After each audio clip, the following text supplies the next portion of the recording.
के आ जाया कर। कहीं कोई नरक नहीं है, कहीं कोई बेतरनी नहीं है, ये पंडितों की बेतरनी है। कोई गाय के दान के चक्कर में मत पड़। पति वहां ब्रेन वॉश कर देते थे, इधर पंडित जी फिर वो दिमाग में भर देते थे गोदान करो गोदान करो। बेचारी 7 दिन परेशान हो गई। एक दिन बड़ी बुद्धि से उसने ही काम किया, पंडित जी आप मेरे घर में कल गौदान लेने आ जाना। पंडित जी ने कहा अच्छी बात, हम तो चाह रहे हैं कि कोई गाय का दान तो दे।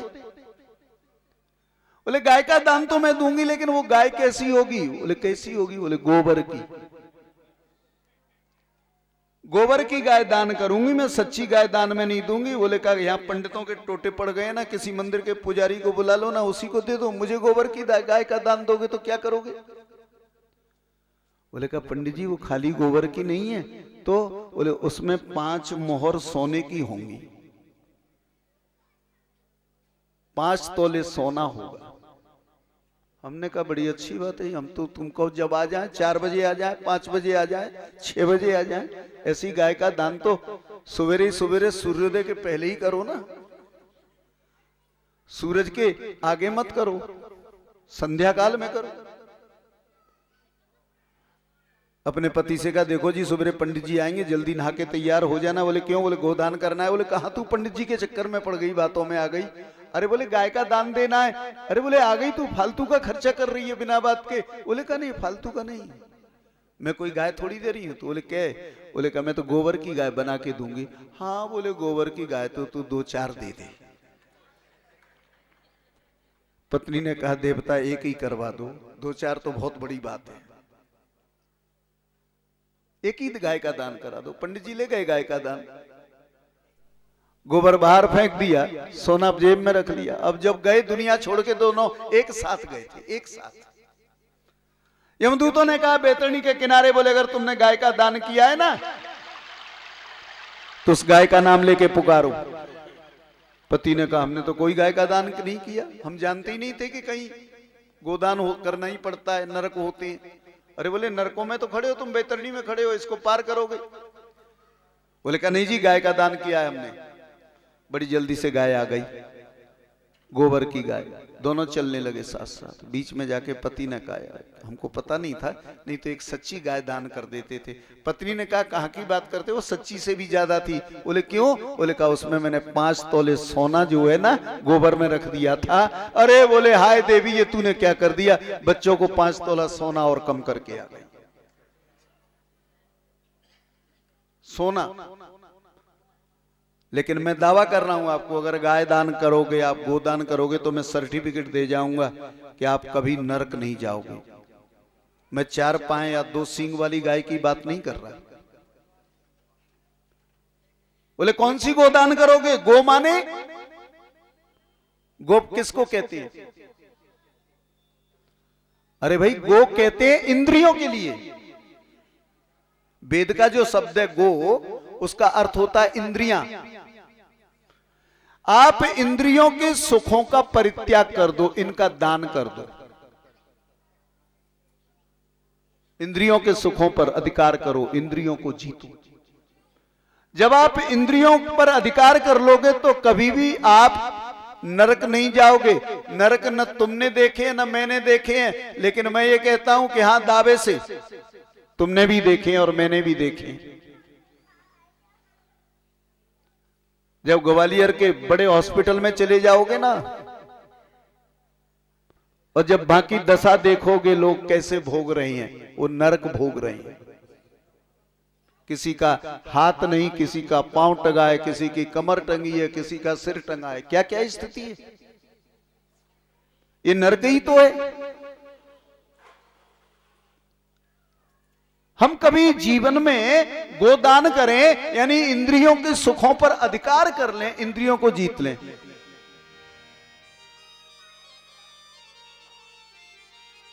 तो कभी भी नरक का द्वार नहीं देखना पड़ेगा। सालों तक लोग कोमा में पड़े रहते हैं। बताओ कौन सा जीवन है उनका, वो कितना बड़ा नरक भोग रहा है।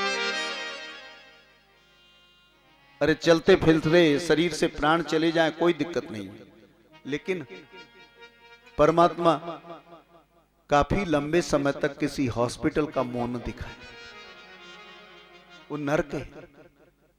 अगर हम अपनी इंद्रियों पर अधिकार करें, इन्हें जीतें, तो कभी नरक नहीं जाएंगे, माने दुख की ओर नहीं जाएंगे, पीड़ा की ओर नहीं जाएंगे। ये दुख और पीड़ा संकट यही तो नरक होता है। इसलिए गोदान करो, इंद्रियों के सुखों पर अधिकार करो। सबसे पहला सुख है जिह्वा को रोकना, जीव को। सर्वरोगस्य मूलानाम कुपितो मला, जिह्वा चाहती है स्वाद, और जो भोजन करते हैं ना वो पेट में जाता है, मल कुपित हो जाता है। चरक ने लिखा सर्वरोगस्य मूलानाम कुपितो मलाह, मल कुपित हुआ शरीर रोगी हुआ,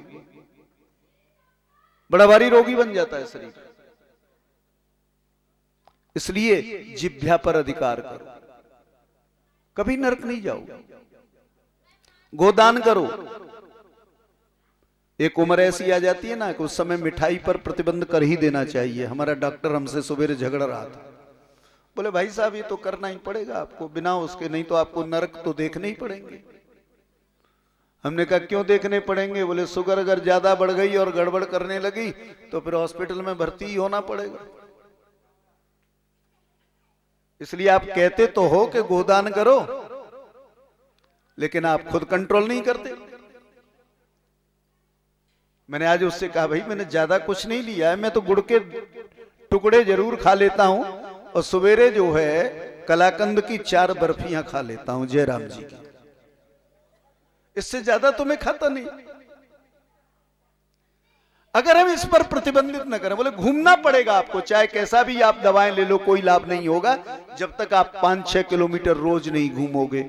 मैंने कहा ये बात तो सही है, घूमना तो पड़ेगा, रोग को मिटाना है। तो ये नरक है। शरीर हमारा सुखी है और सुखी सुखी हम जीवन छोड़कर चले जाएं, कोई दिक्कत नहीं है। लेकिन अगर हमें हॉस्पिटल का मुंह देखना पड़ा तो ये नरक का उपभोग है। नरक होते हैं जीवन में, अन्यथा ग्रंथों में लिखे हुए नरक तो महाराज आप पढ़ोगे उनको तो मुश्किल में पड़ जाओगे। ऐसा कोई आदमी नहीं है जिससे कोई न कोई गलती नहीं हो। अब वो तो ये कहते हैं अगर तुम अपने बच्चों को छोड़ करके और बाजार में जाकर के मिठाई खा के आ जाओगे, जलेबी और चाय पी के आ जाओगे, तो तुमको नरक जाना पड़ेगा।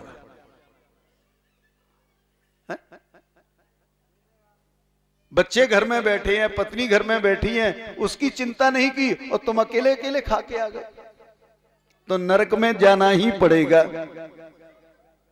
अगर तुमने किसी की किताब को चुरा लिया, पुस्तक की चोरी कर ली, तो नरक जाना पड़ेगा। मैं पढ़ रहा था एक दिन, उसमें लिखा हुआ था जो लोग पुस्तक की चोरी करते हैं ना उनको नरक जाना पड़ेगा। मैंने कहा मेरे ठाकुर हमको तो और जल्दी जाना पड़ेगा, मांगने से कोई देता नहीं था। अगर हम उससे पुस्तक मांगते भाई तू हमको ये दे दे, वो नहीं देता था। बोले क्या करें? बोले नजर बचाओ लेके चलो।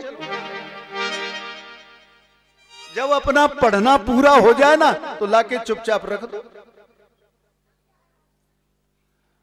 तो पुस्तक की चोरी करने पर भी नरक जाना पड़ेगा तो बड़ा मुश्किल का काम है, आदमी कुछ कर ही नहीं पाएगा। इसलिए नरका नाम देशो विशेष प्रदेशो हुआ, नरक होता है। नरक माने दुख और स्वर्ग माने सुख। हमें स्वर्ग ही मिलता रहे, कभी नरक न मिले। राजा परीक्षित ने कहा महाराज ये कथा बंद करो बंद करो। पीपल के पत्ते की तरह कांपने लग गए। बोले क्या बात है? बोले क्या महाराज ऐसा दुनिया में कोई नहीं है, किसी से कुछ न कुछ गलती तो होती। अरे अभी तक जितनी आप कथा हमको सुना रहे थे ना, वो निवृत्ति मार्ग वालों की कथा थी, हमें तो प्रवृत्ति मार्ग वालों की कथा सुनाइए। अब देखिए यहां से कथा का विषय बदल जाएगा। अभी तक जन्म लो, संसार में रहो और फिर जंगल में चले जाओ घर बार छोड़ करके। लेकिन अब जो कथा आएगी उसमें कोई उपदेश नहीं है कि घर छोड़ के जंगल में चले जाओ। उसमें उपदेश है कि घर में रहकर घर की व्यवस्थाओं को देखकर घर का संचालन करना और उसी में सन्यासी का जीवन जीना। आइए गोपाल कृष्ण भगवान की। अब मैं केवल 10 मिनट को आपके लिए रेस्ट दे रहा हूं।